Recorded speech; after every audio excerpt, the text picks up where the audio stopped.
एक सत्य की जीत हुई थी। सुप्रीम कोर्ट ने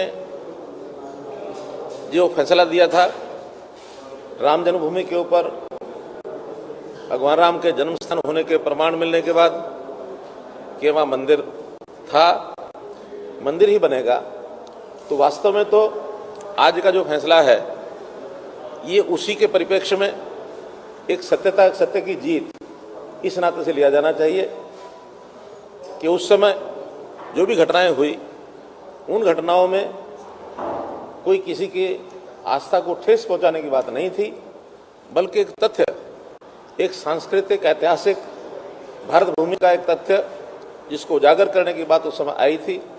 उसी को मैं मानता हूं कि निश्चित रूप से कोर्ट ने संज्ञान लिया होगा और सभी लोगों को जो एक प्रकार से इस मुकदमे में निर्दोष पाकर फ्री किया है, तो सत्यता की जीत है। मैं इसका स्वागत करता हूं और कुल मिलाकर के इस निर्णय के प्रति एक आस्था समाज की बने, इसलिए इसकी अपेक्षा करता हूं।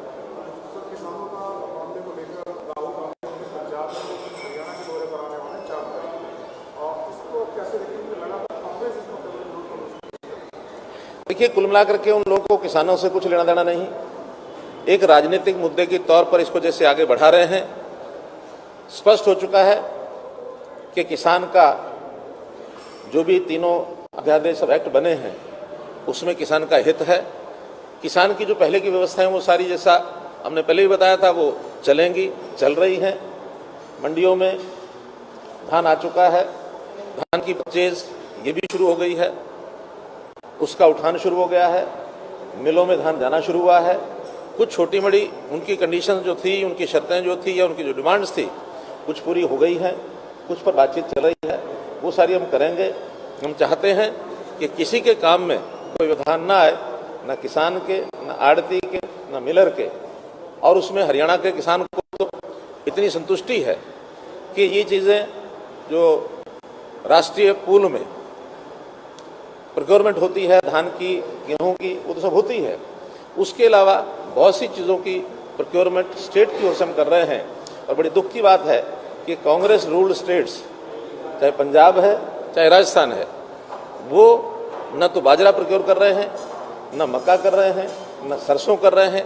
हम लोग ये सारी चीज़ें प्रोक्योर करते हैं और प्रोक्योर करने में हम हरियाणा के किसान का हित चाहते हैं, ताकि उनको MSP पर उनकी चीज़ बिके, सस्ते में न बिके।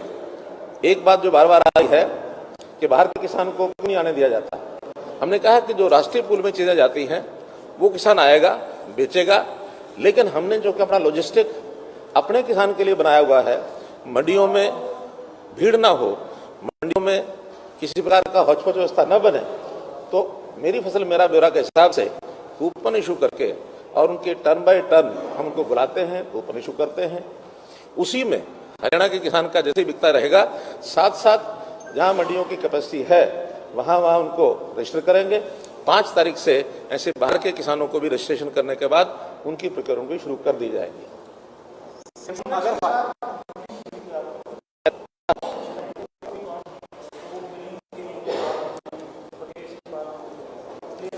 कल हमारे ACS फूड एंड सप्लाईज के साथ उनकी मीटिंग हुई है। उनके 17 पॉइंट थे, तकरीबन सब बातें मान ली गई हैं। उनकी जो कमीशन बढ़ाने का विषय है, हमने फूड कॉर्पोरेशन ऑफ इंडिया को लिख दिया है कि उनके कमीशन को बढ़ाया जाए। हम भी समझते हैं कि वो बढ़ानी चाहिए।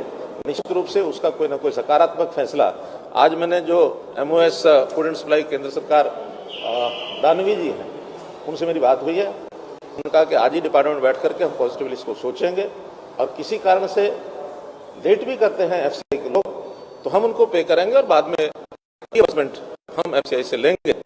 ये भी हमने उनको बता दिया है, इसलिए उसका फैसला वो मुझे लगता है या तो कर लिया होगा, नहीं तो करने वाला। CM साहब, अगर इन कानूनों के इतने फायदे हैं, NDA के जो घटक दल हैं, शिरोमणि अकाली दल पहले NDA से अलग हो गया, आज श्याम सिंह राणा जो है, जो आपके भी सहयोगी रहे हैं, वो पार्टी को छोड़ चुके हैं और इसी कानूनों के विरोध में उन्होंने पार्टी, तो मैंने जब भ्रम कोई चीज का फैलाया जाता है तो उस भ्रम फैलाने में कई बार कोई इस प्रकार की विपक्षी ताकत यानी कांग्रेस कुछ मामलों में कुछ उनके जुड़े हुए किसान नेता वो भ्रम फैलाया है। उस भ्रम में जब तक एक सीजन निकलता नहीं है उसका प्रत्यक्ष प्रमाण क्या होगा, उसके परिणाम क्या होंगे, तब तक कोई बात उनको ध्यान में आएगी नहीं।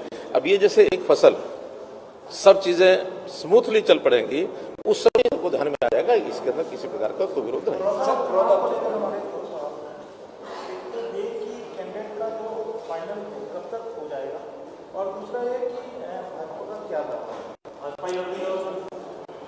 निश्चित रूप से भाजपा जेजेपी इकट्ठे मिलकर के लड़ेंगे और इसके लिए एक प्रक्रिया होती है। चुनाव घोषित हो गया है, चुनाव समिति की हमारी बैठक होगी, चुनाव समिति की बैठक में नामों को तय करने के बाद फाइनल डिसीजन होगा, उसके बाद हम लोग विचार करेंगे।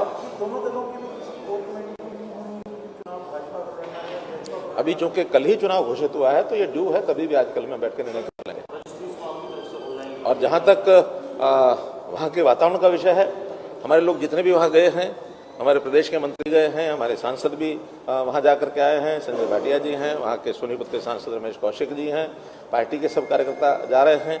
और एक मैसेज साफ ये है कि भारतीय जनता पार्टी के सरकार के नाते से हमने जो पिछले 5 साल में काम किए उसका भी प्रभाव है।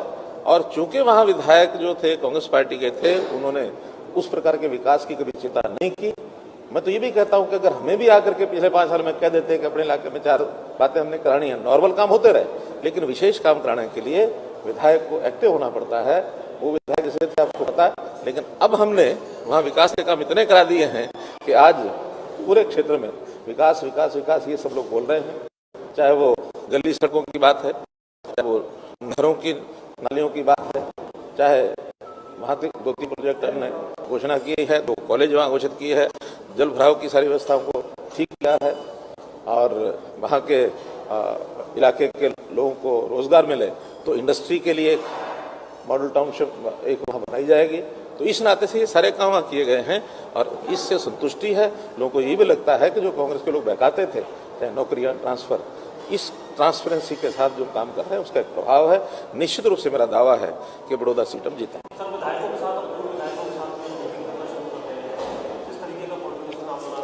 देखिए, चुनाव को देखते हुए नहीं होता, आखिर पार्टी के कार्यकर्ताओं को पहले भी मिलते हैं।